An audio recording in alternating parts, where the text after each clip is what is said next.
Baeseman. I grew up on a small dairy farm here in central Wisconsin, but have been living out of the state, in fact out of the country, for most of my career. And as life turns, it was time to come back home and come to Wisconsin.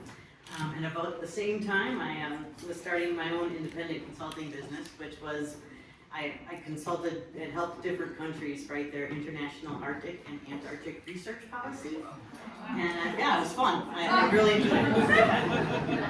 Shaking hands, having babies, you know how it is. But when we moved back, COVID actually wasn't a problem for us because I could still do my work online. What became the big problem was when Russia invaded Ukraine.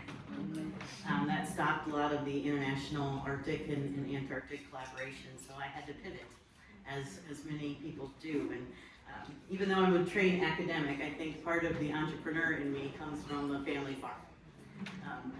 You always have to come up with different things and have different ways of working.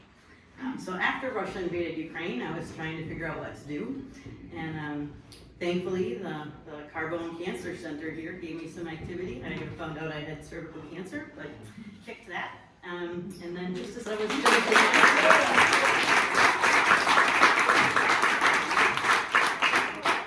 thanks, and I'll take that for all of you who also kicked it in this group, because I'm sure there's a few. And then after that, I found out that I had an aneurysm on my brain.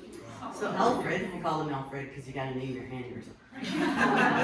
So I was really kind of in this now what mode. And I was trying to figure out, well, what still makes me tick? And science still made me tick. But I was seeing there was also a rather abrupt change in our political system that impacted those of us who work in the environmental science arena. So one night I was reading the latest IPCC report, the big climate thing, as people often do in the evening. But I was also watching a Taylor Swift concert. So so I said to myself, you know, Taylor's here and she's passing around these bracelets, and she totally changed how people talked with each other and did things with each other. So wouldn't that be cool if we had something like that for science? So I was reading this very dry climate change, and I was thinking of this wonderful diagram that my colleague Ed Hawkins at the University of Reading came up with, and it's called Show Your Stripes.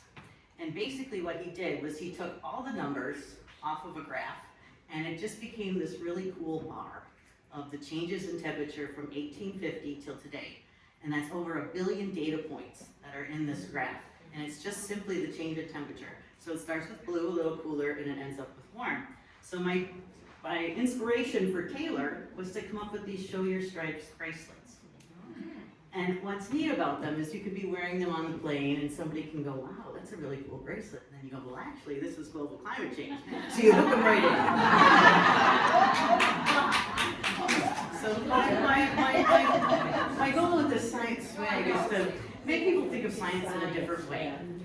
Because we're really not evil people. Well, some of us maybe. But we're trying to get more people familiar with science and in a different way, and hopefully that will start to change the culture a little bit. So WWBIC was great because it was probably the hottest day in spring, and I was unpacking a lot of my boxes because I moved because the marriage didn't work out, but that's a different story. So it's so hot outside, I'm unpacking all these boxes in my garage, and the phone rings, and I'm like, I normally don't take it, but I did.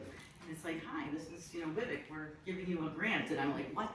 So it was like one of those moments where you're so frustrated and you're like, ugh. And then there you were. And it was really wonderful, and it gave me kind of that extra oomph.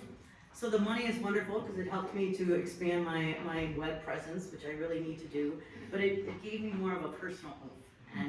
And I see a lot of heads nodding in here, and I think that's what your team, that's what WWBIC has done for a lot of us. So the financial support is obviously very much welcome, but it's really the mentoring that we get that I think is really important.